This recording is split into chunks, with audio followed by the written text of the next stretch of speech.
To install mods for Farming Simulator 25, first we'll need to open our game and then go to main menu.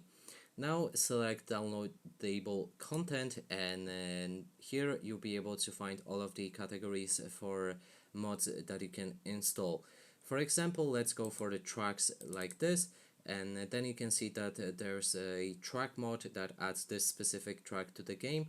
We can click on the details button and then install the mod.